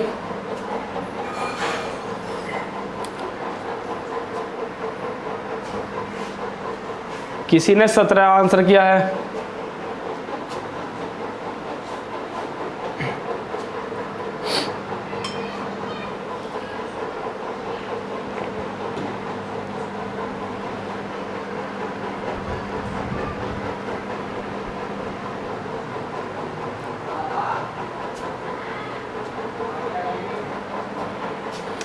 चलो दोस्तों देखो, कभी भी ध्यान रखना, जब भी मैंने आपको ये चैप्टर सिखाया था तो मैंने क्या बताया था, आपको क्यूब भी याद होनी चाहिए, स्क्वायर भी याद होना चाहिए, भाज्य अभाज्य की भी नॉलेज होनी चाहिए।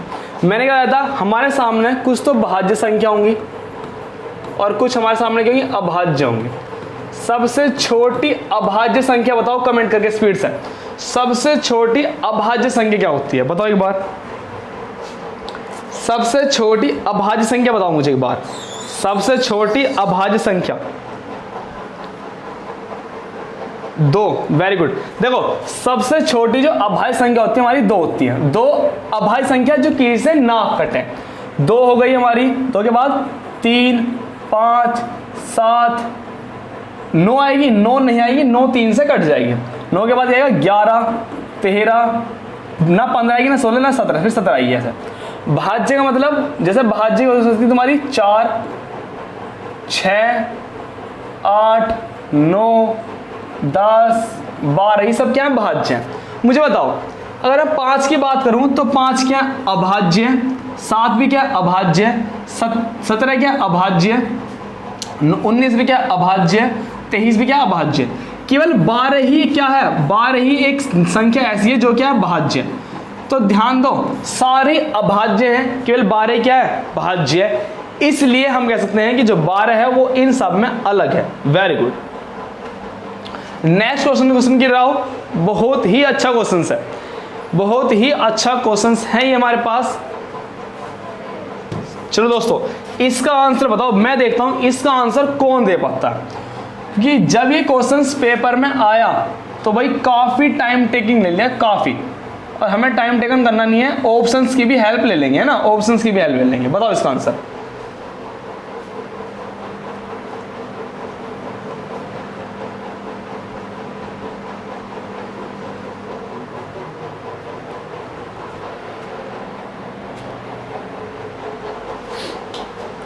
ऑप्शंस ये नहीं है, ऑप्शंस ये है हमारे, है ना।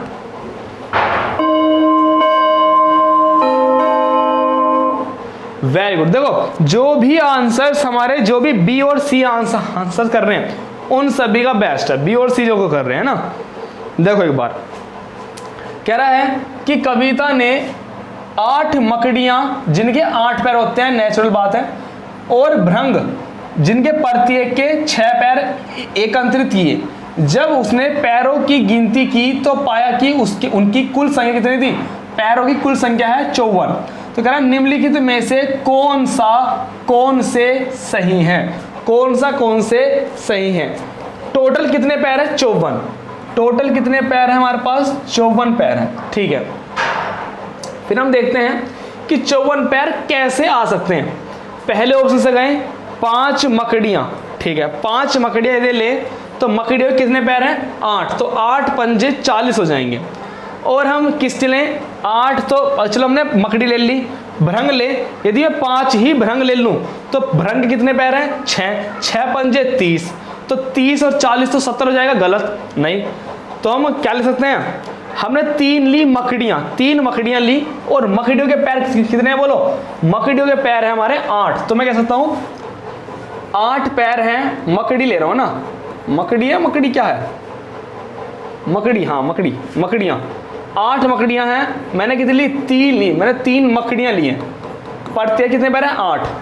फिर मैंने लिया 8 भृंग ली, मैंने कितनी ली? 8 भृंग ली, जिनके प्रत्येक कितने पैर हैं? 6। कितनी मैंने? ऐसे लिखो, 3 मकड़ियां ली, प्रत्येक के 8 पैर। फिर मैंने क्या ली? मैंने ली 5 भृंग और प्रत्येक कितने पैर? 6। तो हमारा जोड़ क्या बैठ जाएगा? 5 6 30 और 8 तिया 24, मतलब 54 बैठ जाएगा। तो इसका मतलब हमारा करेक्ट आंसर क्या है? 3 तो मकड़ियां और 8 क्या? भृंग। ये हमारा बेस्ट ऑप्शन जाएगा, मतलब 3 और 5, 3 और 5 मतलब बी और सी। तो आप अपने आंसर पे जाओ, बी और सी किसमें है? ये गलत, ये गलत, ये गलत, तो बी और सी हमारा लास्ट वाला है, ये हमारा सही आंसर हो जाएगा। नेक्स्ट क्वेश्चन आओ, इसका भी आंसर दो, बहुत सिंपल सा आंसर है। इसमें हमें यहां पर मिसिंग नंबर बताना है कि मिसिंग नंबर क्या आएगा।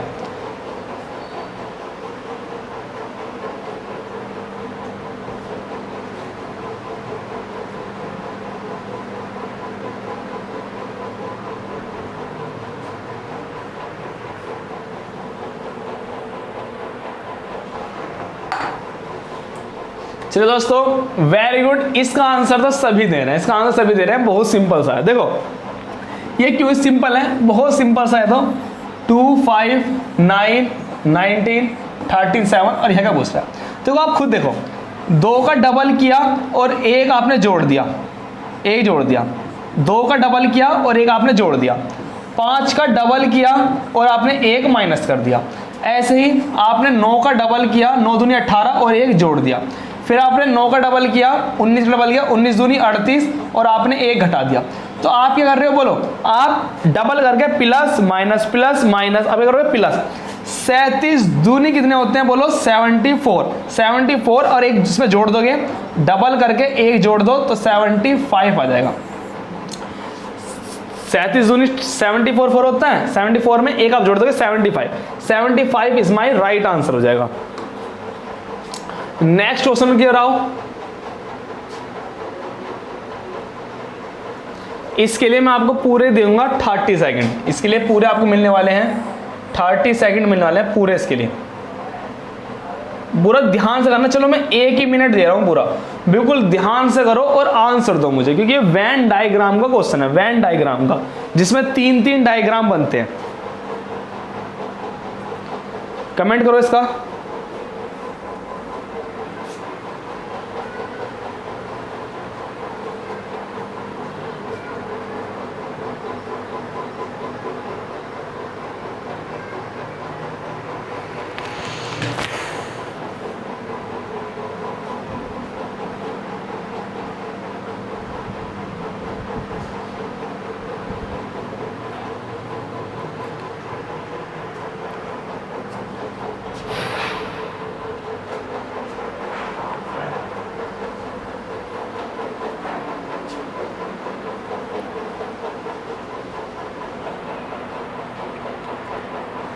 सभी को करना है कमेंट। देखो सभी के कमेंट नहीं, अरे सभी के कमेंट नहीं आ रहे हैं,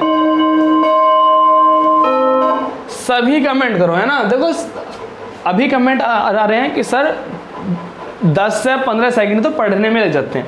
देखो जब पढ़ रहे हो ना, तो आपको आई को लेवल क्या बनाना है? पढ़ते पढ़ते ही उसे सोल्व कर देना, पढ़ते पढ़ते ही, ठीक है।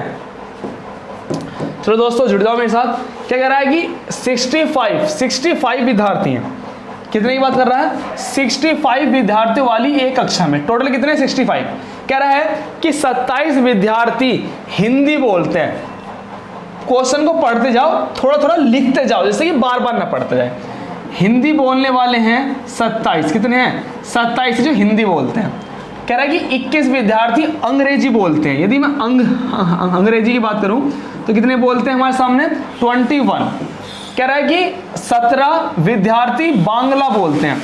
यदि मैं बांग्ला की बात करूं तो बांग्ला कितने बोलते हैं? कितने? 17। चलिए दोस्तों, फिर कह रहा है 7 विद्यार्थी केवल अंग्रेजी और हिंदी बोलते हैं। अंग्रेजी प्लस हिंदी बोलने वाले कितने हैं? 7। फिर कह रहा है 6 विद्यार्थी हिंदी और बांग्ला बोलते हैं। हिंदी प्लस बांग्ला बोलते हैं 6 व्यक्ति। कह रहा है कि 5 विद्यार्थी केवल अंग्रेजी और बांग्ला बोलते हैं। अंग्रेजी प्लस बांग्ला कितने बोलते हैं? 5 विद्यार्थी बोलते हैं। कह रहा है कि यदि 12 विद्यार्थी केवल हिंदी बोलते हैं, कह रहा है 12 विद्यार्थी केवल हिंदी बोलते हैं, केवल हिंदी, ये भी लिख लिया, हमें सबकी जरूरत होने वाली है, केवल हिंदी बोलते हैं 12, तो बताइए कितने विद्यार्थी सभी भाषाएं बोलते हैं? हमसे क्या पूछ रहा है? हमसे ये पूछ रहा है कि क्या पूछ रहा है बोलो? इंग्लिश, तीनों पूछ रहा है, हिंदी भी, इंग्लिश भी, और हिंदी, इंग्लिश और बांग्ला, तीनों कौन ऐसे हैं जो तीनों बोलते हैं? कितने जो तीनों बोलते हैं? देखिए मैं आपसे एक चीज बताऊं, अरे अगर वो हमसे तीनों की वैल्यू दे के, अगर हमसे तीनों की वैल्यू दे देता ना तो सवाल चुटकियों में होता, तीनों की वैल्यू दे देता तो सवाल चुटकियों में हो जाता, लेकिन हमसे तीनों की वैल्यू उसने पूछ ली। देखो इसकी ना तीनों का निकालने का एक फॉर्मूला भी है, तीनों का निकालने का एक फॉर्मूला भी है, और मेरे दिमाग से ना वो फॉर्मूला थोड़ा स्किप से हो रहा है। नेक्स्ट क्लास में, नेक्स्ट प्रीवियस एग्जाम की जब मैं प्रैक्टिस लेकर आऊंगा तो मैं इसका जो एक्चुअल फॉर्मूला है ना वो मैं देख का कि मेरे दिमाग से निकल रहा होगा, लेकिन कंसेप्ट हमारे पास है, हम कंसेप्ट से सीख लेंगे, लेकिन नेक्स्ट वीडियो में आपको इसका फॉर्मूला ही बताऊंगा, है ना। देखो ध्यान से देखना,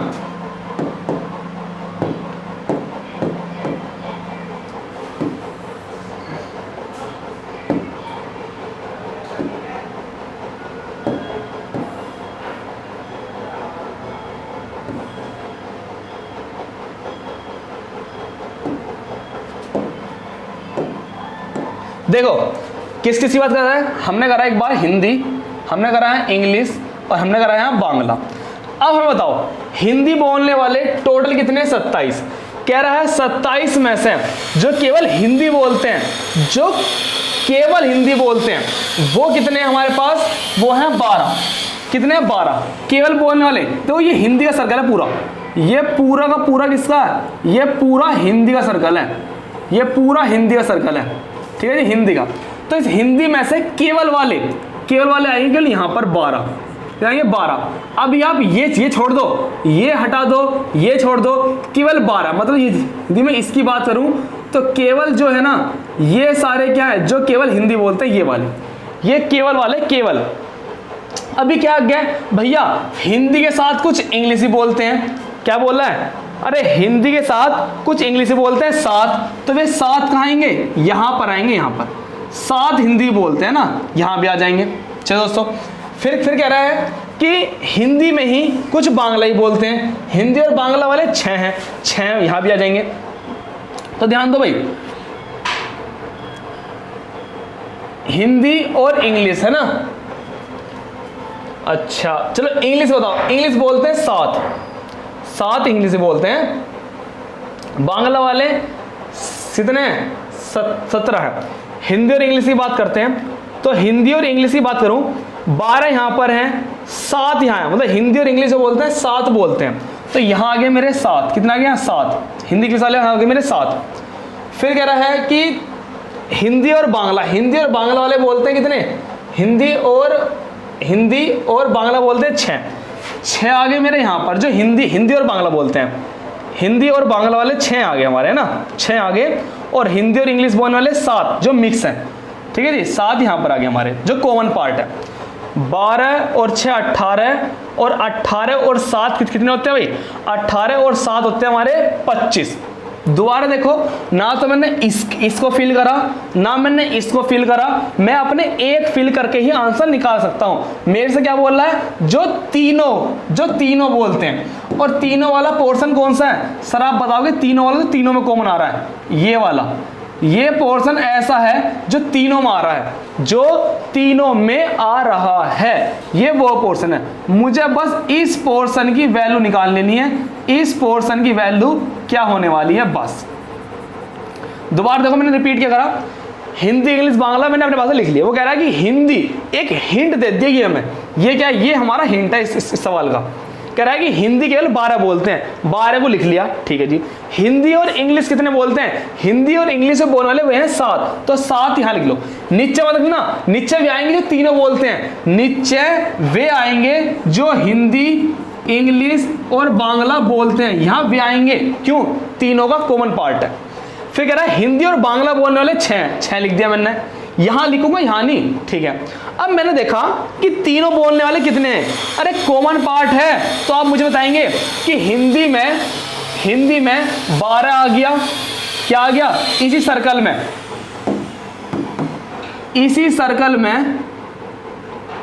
ठीक है,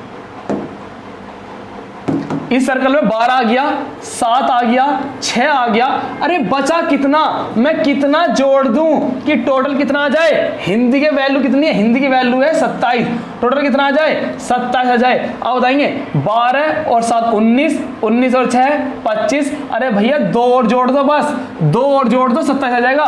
तो हमारा करेक्ट आंसर क्या है, यहाँ करेक्ट आंसर हमारा आने वाला है 2। क्या आने वाला है, 2 ऐसे हैं जो तीनों बोलते हैं, 2 ऐसे जो तीनों बोलते हैं। क्या 2 हमारा करेक्ट आंसर है? आप कहेंगे आप सर, आप ना अपना आंसर करेक्ट भी कर सकते हो। कैसे, 12 6 18 20 और 7 27, और हिंदी में कितने थे, 27 होते थे। ये is my right answer, 2 is my right answer. देखिए इसका ना फॉर्मूला वाला क्वेश्चन फॉर्मूले से भी हो सकता है, इसलिए मैं इसको बाद बताऊंगा, है ना। चलिए नेक्स्ट आओ, ये मैंने लॉजिकल सवाल लिया है। देखो बीच बीच में थोड़े लॉजिकल सवाल भी ले रहा हूं जो आपके आई को लेवल पे डिपेंड करते हैं। ये किसी मेथड को फॉलो नहीं करते, ये आई को लेवल पे डिपेंड करते हैं।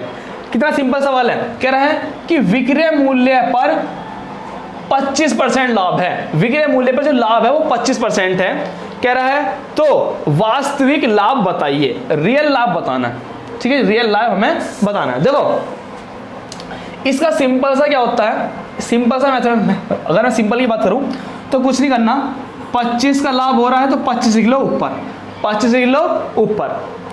अब कह रहा है वास्तविक मूल्य बताइए, तो वास्तविक मूल्य के लिए आप क्या करो, 100 में से 25 को हटा दो, 100 में से 25 घटा दे कितना आएगा, 75, 100 में से 25 घटा दे कितना आएगा, 75।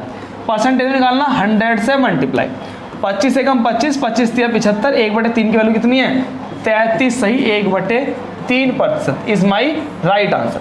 कहता कि विक्रय मूल्य पर 30% का, या मैं कह लूं विक्रय मूल्य पर 20% का लाभ है, तो 20 ऊपर लिखो। वास्तविक जाना है तो 100 में से घटाओ, 100 में से घटा दिए कितना आ गया, 80। परसेंटेज के लिए 100, 20 से कम 20, 20 चौक 80, 4 से घटा दिए तो 25% का वास्तविक लाभ होता है हमारा। ठीक है जी। चलिए दोस्तों ये लॉजिकल था, ये मैंने आपको बता दिया। इस टाइप का क्वेश्चन आए तो आपको ऐसे करना है। नेक्स्ट आओ, ये बहुत सिंपल है, ये भी लॉजिकल है। थोड़े थोड़े से ना बीच में मैथ के क्वेश्चन आ गए तो कोई बात नहीं, प्रैक्टिस बेस्ट है हमारी। तो बताओ, कह रहा है कि 4 की पावर 5 को यदि मैं 15 से भाग करूं तो रिमाइंडर क्या आएगा, शेष क्या आएगा, शेषफल क्या आएगा, ये बताओ। हरी आप जल्दी बताओ।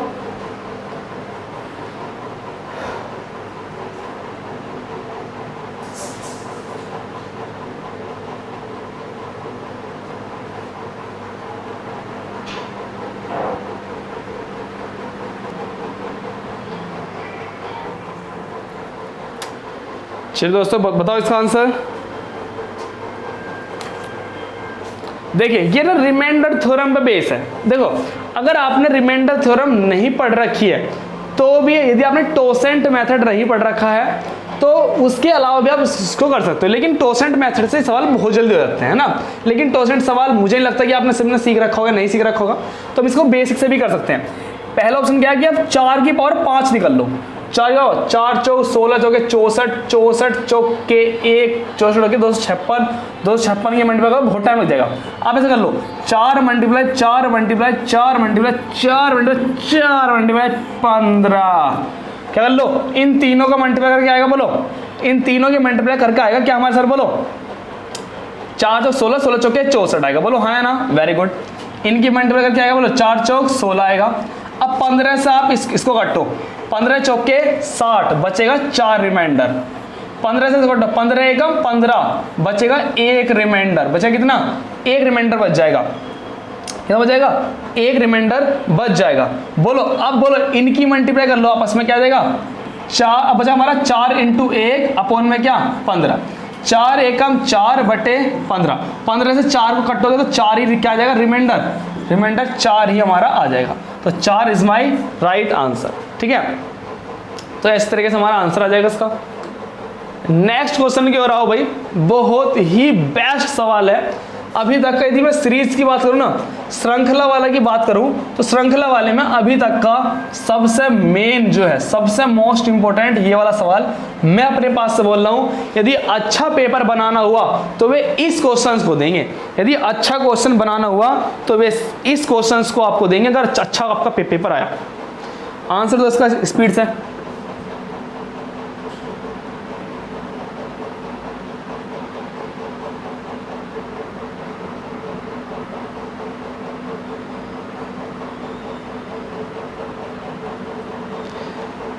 भैया आप सब टाइम बहुत लगाते हो सवालों करने में।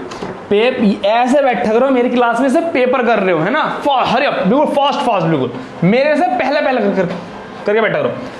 4 है, माइनस के 8 है, 16 है, यहाँ पता नहीं क्या आएगा, 64 है और माइनस के 248। देखो ना, मुझे ना यहाँ से पता चला कि ये ना डबल हो रहा है। 4 का डबल, 8 का डबल, 16 का डबल हो रहा है डबल, तो डबल से ही पहचानने में आ गया। 4 का डबल ये, 8 का डबल ये, तो 16 का डबल क्या आएगा, 32 आएगा। ठीक है, 32 का डबल ये, इसका डबल ये। अरे माइनस प्लस का भी दिमाग नहीं आया, तो माइनस प्लस ना हम तब तो देख सकते थे जब हमारा एक और ऑप्शन क्या होता 32 केवल, प्लस के 32। हम दिमाग सोचते हैं कि एक माइनस के 32, एक प्लस के 32, तो दिमाग में सोच सकते थे कि हाँ भाई कुछ ना कुछ टफ सा हो सकता है कि माइनस आएगा प्लस आएगा। अरे यहाँ तो केवल माइनस का ही है, 32 है तो 32 माइनस का ही है, तो बिना देखे ही आंसर लगा दो 32। वरना तो इसका रियल पैटर्न क्या चल रहा है, -2 की मल्टीप्लाई हो रही है। कितनी हो रही है, -2 की क्या हो रही है, मल्टीप्लाई। कैसे, 4 दूनी 8 माइनस के, देखो 4 में 2 की मल्टीप्लाई करो, 4 में -2 की मल्टीप्लाई करेंगे माइनस के 8, इस माइनस के 8 में -2 की मल्टीप्लाई करेंगे तो 8 दूनी 16 और माइनस से क्या हो गया बोलो, प्लस, माइनस से क्या हो गया, प्लस 16, तो -2 की क्या हो रही है, मल्टीप्लाई। अगर नहीं मल्टीप्लाई करना चाहते तो 32 है, 32 ऑप्शन में करेक्ट लगा अपना आंसर आगे बढ़ जाओ। नेक्स्ट क्वेश्चन क्यों रहा हो भाई, इस क्वेश्चन पे आओ। ये क्वेश्चन किस पे है, ये क्वेश्चन है आपका क्रम व्यवस्था पर, जिसे बोलते हैं क्या, जिसको बोलते हैं हम, अरे क्या बोलते हैं, रैंकिंग, क्रम व्यवस्था। बताओ इसका आंसर।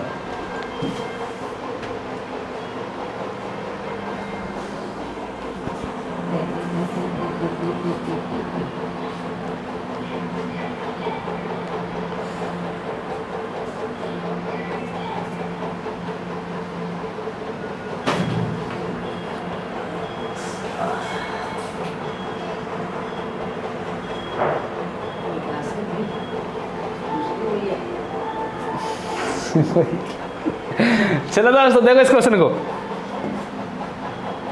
ये क्रम व्यवस्था पर है ना। मैंने क्रम व्यवस्था पर एक तो सर्कल वाला करा दिया, अब ये है पंक्ति वाला। कह रहा है कि 6 लड़कियां ABCDEF एक पंक्ति में खड़ी हैं।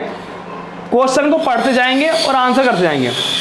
D और F के बीच में B है, D और F के बीच में, यहाँ D और यहाँ पर क्या लेंगे F। D और F के बीच में कौन है, B है। चलिए दोस्तों आगे बढ़ो। अभी क्या है, अभी 6 लड़कियां हैं, 1 2 3 यहाँ भी आ सकती हैं, 1 2 3 यहाँ भी आ सकती हैं। चलो दोस्तों देखो एक बार, A जो है F तथा अथवा D के बगल में नहीं है। जो A है ना तो वो F के बगल में खड़ी होगी ना वो D के बगल में खड़ी होगी।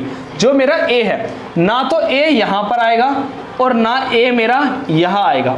अगर यहाँ नहीं आएगा तो A की जो कंडीशन है वे कहाँ आ सकते हैं, A या तो यहाँ आ जाएगा या यहाँ आ जाएगा। क्या आ जाएगा, A। चलो वो हम देखेंगे आगे कि यहाँ आएगा या यहाँ आएगा। लेकिन ये तो डन है कि F और D के बगल में खड़ी नहीं होगी, F और D के बगल में खड़ी नहीं होगी। आगे पढ़ो। C D के बगल में नहीं खड़ी है, C जो है D के बगल में नहीं खड़ी है। अब देखो C जो है D के बगल में नहीं खड़ी है, यहाँ पर C नहीं आ सकता, इसलिए यहाँ से तो हटाओ इसे। ठीक है, यहाँ C नहीं आएगी, C D के बगल में नहीं थी, मैंने हटा दी है ना। बगल में नहीं खड़ी है तो C कहाँ सकती है, C इसके बगल में नहीं है तो हम कह सकते हैं C यहाँ तो हो सकती है, क्योंकि यहाँ पे कौन नहीं आ सकता, यहाँ A नहीं आ सकता। लेकिन C को कौन मना कर रहा है, C को तो कोई मना नहीं कर रहा, C यहाँ तो आ जाएगा। चलिए दोस्तों अब बचा A यहाँ भी आ सकता है, यहाँ भी आ सकता है, वो हम देखेंगे आगे। कह रहा है कि A और C के बीच में E है। सी यहाँ है तो डेफिनेटली ए होगा यहाँ पर, तब ही ए और सी के बीच में कौन आएगा, ई आएगा। ए और सी के बीच में क्या आएगा, ई आएगा। तो समझे दोस्तों, इस तरीके से हमारी जो क्रम व्यवस्था थी, हमारी क्रम व्यवस्था बनकर तैयार हो गई, डी बी एफ सी ई ए। अब ऑप्शन पे चले जाते हैं। पहला ऑप्शन क्या कह रहा है कि बी और सी के बीच में एफ है, बी और सी के बीच में एफ है, बी और सी के बीच में क्या है, एफ है। तो ये बात क्या है भाई, सही है बात, है ना। आगे पढ़ो, ए और एफ के बीच में सी है, ए और एफ के बीच में कौन है, सी खड़ी है, जबकि यहां पर क्या है, दो हैं। तो ये लगभग सही है, 0.5% कह सकते हैं। बीच में मतलब बिल्कुल बीचों बीच सी है, जबकि सी नहीं है, जबकि दो है यहां पर, है ना। अभी तक ए ही ऑप्शन सही है। नेक्स्ट बताओ, डी और ए पंक्ति के दोनों छोरों पर खड़ी हैं, डी और ए पंक्ति के दोनों छोरों पर खड़ी हैं। डी इस साइड है और ए इस साइड है, डी अलग पंक्ति के छोर पे है, ए अलग पंक्ति के छोर पे है। तो ये भी बेस्ट ऑप्शन है, बिल्कुल करेक्ट आंसर। नेक्स्ट बताओ कि एफ और ए के बीच केवल ई है, एफ और ए के बीच केवल ई है। देखो अब ये तो बिल्कुल गलत है, क्योंकि यहां वर्ड जोड़ दिया केवल का मतलब केवल एक ही, इसलिए हम बी वाले ऑप्शन पे जा सकते हैं। क्या, ए और एफ के बीच केवल, तो यहां भी केवल सी है, इसलिए ये भी क्या हो गया, गलत। अगर केवल बोल रहा है ना तो केवल एक ही होना चाहिए, अगर बोला ना बीच ये है तो बीच बन जाएगा। तो करेक्ट आंसर क्या हुआ, करेक्ट आंसर हुआ हमारा ए और डी। जी सर,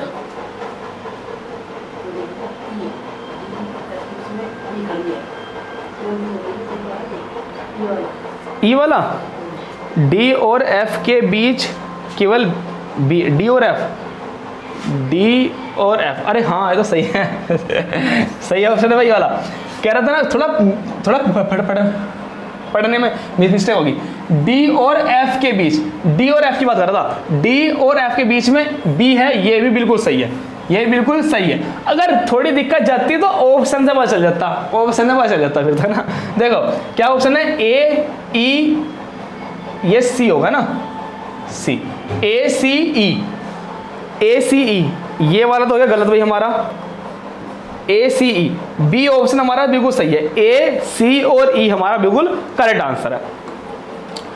चलो दोस्तों, ये लगभग अब लास्ट क्वेश्चन चलने वाले हैं, 2 3, ये थर्ड लास्ट है ना। बहुत ही आसान क्वेश्चन है। ये जो क्वेश्चन आया है यह है डायरेक्शन पे, स्टार्टिंग भी डायरेक्शन से हुई थी और एंडिंग भी अब डायरेक्शन से ही हो रही है। देखो क्या बोल रहा है क्वेश्चन में, एक व्यक्ति 400 मीटर उत्तर की ओर चलता है, डायरेक्शंस की बात करें, उत्तर की ओर जा रहा है, कितना चलता है, 400 मीटर। यहां करना है, उत्तर गया, इस मतलब से यहां से स्टार्ट करा, 400 मीटर गया, आगे देख लो एक बार, उसके बाद बाएं मुड़कर 600 मीटर चलता है। बायां क्या होगा, ये हमारा दायां, ये हमारा बायां, बायां मुड़कर, कौन साइड मुड़ा, वो बायां मुड़कर कितने चलता है, 600 मीटर। तो 600 मीटर चलाओ बायां मुड़कर। फिर कह रहा है वह फिर बाएं मुड़कर 4 चलता है। अब वो ऐसा है, तो ये इसका दायां और ये इसका बायां, अब ये बायां मुड़ा और 400 मीटर चला, ठीक है, 400 मीटर अब ये चल दिया। अब सुनो आगे क्या कह रहा है, तो वह प्रारंभिक स्थिति से, ये बहुत ही मेन लाइन है, प्रारंभिक स्थिति से ये बहुत मेन लाइन है, कितनी दूर है पहले तो ये बताना है, और किस डायरेक्शन में है ये बताना है। देखो आप जब भी बात करें प्रारंभिक बिंदु से, तो आप तीर का मान निकालिए और तीर छोड़ दीजिए प्रारंभिक बिंदु पे खड़े होकर। कहाँ खड़े होकर, प्रारंभिक बिंदु पे खड़े होकर तीर छोड़ दो, यहां से बनाओ तीर और प्रारंभिक बिंदु से तीर मार दो उसको, ठीक है भाई। कैसे माना, देखो प्रारंभिक बिंदु से भी तीर लगेगा तो ये डिस्टेंस कितनी कवर करेगा, बोलो कितनी कवर करेगा, तो आप बताओगे कि 600 मीटर की तो इसने दूरी तय करी। दूरी की बात करें, तीर जब लगा जाएगा तो कितने मीटर पे लगा, 600 मीटर पे जाकर लगा, 600 मीटर तो होगी दूरी।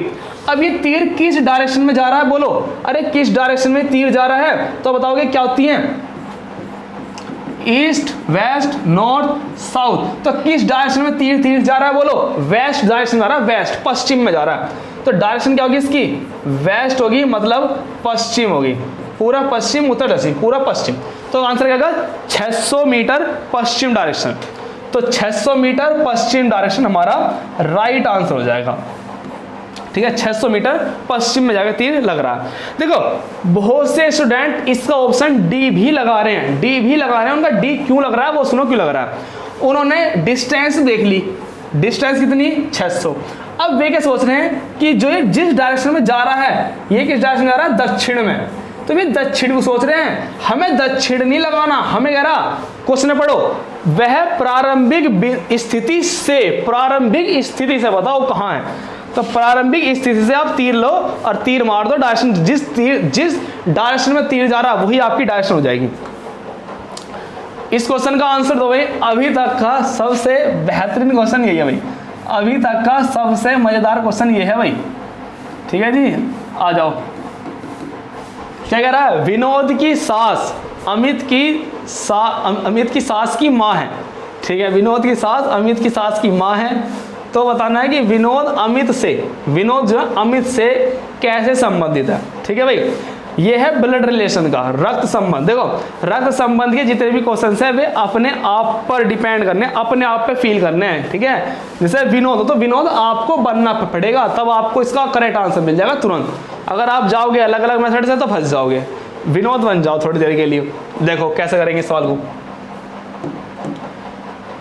यहां है हमारे विनोद, है ना, विनोद। विनोद की सास कब बनेगी बोलो, विनोद की पहले शादी करा दो, विनोद की शादी करा दो।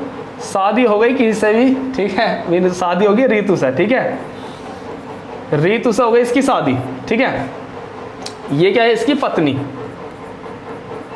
ठीक है, और जो पत्नी की मम्मी होती है वे तो क्या होती है, सास। बोलो यहां तक कोई दिक्कत है, किसी को कोई दिक्कत नहीं है। एक था विनोद और विनोद की क्या आती है, सास। कोई दिक्कत, कोई भी दिक्कत नहीं। यहां तक विनोद की सास कैसे होगी, विनोद की जो वाइफ होगी उसकी मम्मी होंगी एक सास। अब कह रहा है विनोद की जो सास है, इसकी बात कर रहे हैं, जो विनोद की जो सास है वो अमित की सास की माँ है, अमित सास की माँ है। अब ध्यान सुनना, बिल्कुल लॉजिकल यहाँ चलने वाला चीजें समझना यहाँ से। अब ध्यान रखना, विनोद की कोई लड़की होगी, विनोद की कोई लड़की होगी,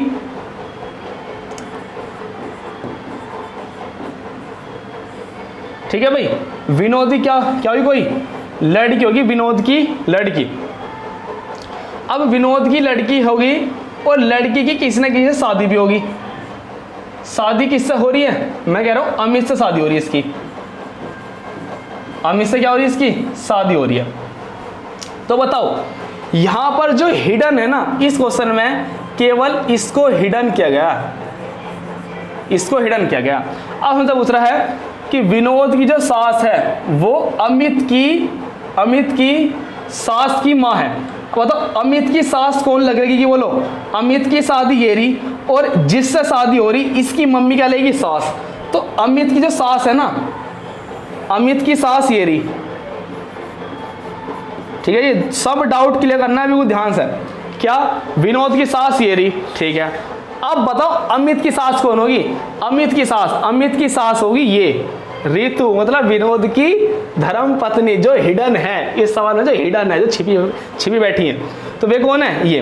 अब आ गया अमित की सास की माँ, बिल्कुल करेक्ट है, क्योंकि इसकी क्या है ये, इसकी क्या है ये, माँ है। बोलो हाँ है ना, अरे बिल्कुल करेक्ट है, डाउट बिल्कुल क्लियर है। ठीक है जी, यहां तक आ गया, अरे सवाल हो गया। अब बता दो क्या करना, पूछ रहा है कि विनोद जो है अमित से कैसे संबंधित है। विनोद अमित से, तो अमित से ये विनोद कैसे संबंधित है बोलो। अरे सब बता सकते हैं कि मेरी जो पत्नी होगी और मेरी पत्नी की जो पापा जी होंगे वे क्या होंगे, मेरे क्या होंगे, अरे बोलो जल्दी से, ससुर होंगे। क्या होंगे बोलो, ससुर होंगे, ससुर।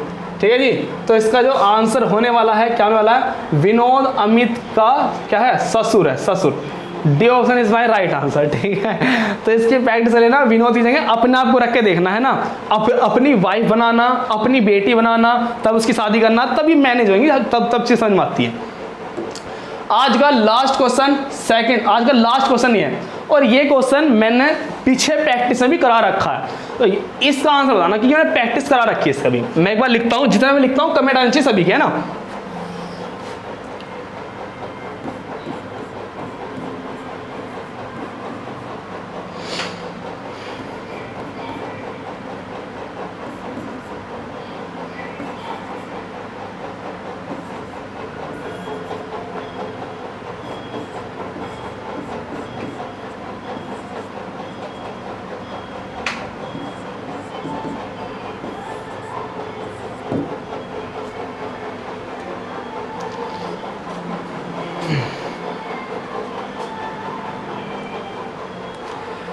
चलिए दोस्तों, वेरी गुड। देखो मुझे यही उम्मीद थी आपसे, यही उम्मीद थी, क्योंकि ये सवाल मैंने करा रखे हैं तो आप सभी को पता है। देखो मैंने ये सवाल करा रखे हैं, इसलिए आपको बिल्कुल अच्छे से क्लियर है। मुझे बताओ सबसे पहले क्या देखते हैं, देखो ध्यान से ना, पोजीशन, ठीक है, position, opposite, common, forward, reverse, cross और इलॉजिकल, ये सीक्वेंस चलना, आपको इस सीक्वेंस चलना है देखते हुए। क्या पोजीशन एक्सचेंज है आपके सर, यहाँ एफ है, यहाँ एफ नहीं है, ये गलत हो रहा है। अपोजिट देख लो, एफ का अपोजिट होता है यू, क्या यू यहाँ है, नहीं, गलत। कॉमन देख लो, कॉमन कब देखते हैं, कॉमन तब कब देखते हैं जब इसकी कोडिंग ये हो, इसकी कोडिंग ये हो और इसके हमसे पूछ रहा हो, तो यहाँ कॉमन होता है, लेकिन ऐसा कोई सीक्वेंस है नहीं, तो कॉमन भी गलत हो गया, ये भी गलत। अब देख लो, अब जब भी हम इन चीजों पर आएंगे तो हमें क्या लिखनी पड़ेगी, प्लेस वैल्यू की प्लेस नंबर लिखना पड़ेगा उनका हमें, तभी हम इनकी फॉरवर्ड रिवर्स कॉमन पे जा सकते हैं। F होगा 6, F6, I9, S19 और ये होगा 8 नंबर पे। इसकी जरा काउंटिंग बताओ क्या होगा, बोलो। 5, 8, 18, G7। अरे क्या हुआ, काउंटिंग लिखते के साथ ही, प्लेस वैल्यू लिखते के साथ ही मुझे क्या पता चल गया, 6 में से 1 माइनस हुआ, -1, 9 में से 1 कम, 19 में से 1 कम, 8 में से 1 कम। प्लेस वैल्यू लिखते ही हमें पता चल गया ये है। और ये कौन सा पैटर्न है, पहला ही पैटर्न है फॉरवर्ड पैटर्न। फॉरवर्ड पैटर्न मतलब फॉरवर्ड हो रहा है, कुछ प्लस माइनस फॉरवर्ड हो रहा है, डॉट सीधा क्या करना, 10 यू कौन से नंबर पे है, 21, STU, 14, G7, 12, 5, कम कर दो 9, 10 में से क्या है 9 नंबर पे क्या होगा, आई से शुरुआत है किसी की, भाई ये तो गलत हो गया पहली, है ना, आई शुरुआत है इनकी, IT, तीसरे नंबर वाला देख लो, बस तीसरे नंबर वाला, 1, 2, 3, 14 में से 1 गया 13 नंबर पे गएगा M, तो M वाला हमारा आंसर है, ठीक है जी। तो सारे भी लिखने, 1, 2 को लिखो और अपना आंसर निकाल लो, ठीक है दोस्तों। आज की क्लास यहाँ तक ही रखते हैं, लगभग जितने भी प्रीवियस एग्जाम में जो रिपीटेड क्वेश्चन थे वो मैंने लिए हैं, और आज का सेक्शन बहुत ही बढ़िया हुआ है। आप सभी के कमेंट बिल्कुल जल्दी आए हैं, देख के मुझे लगा कि हाँ भाई सभी की प्रैक्टिस बहुत बढ़िया चल रही है। ऐसे ही जुड़े रहो और वीडियो को लाइक करते रहो, सपोर्ट करो थोड़ा सा, है ना, हम भी बहुत मेहनत कर रहे हैं आपके लिए, मदद करो हमारी भी, आप ही खुद मदद हो जाएगी अपने आप ही। तो चलिए दोस्तों, आज की क्लास यहाँ तक रखते हैं। अपने से बड़ों का, माता पिता का रेस्पेक्ट करो, उनका सम्मान करो। चलो दोस्तों, नेक्स्ट वीडियो में मिलता हूँ एक नई मैराथन क्लास के बाद, एक नए जुनून के साथ। जय हिंद, जय भारत, वंदे मातरम।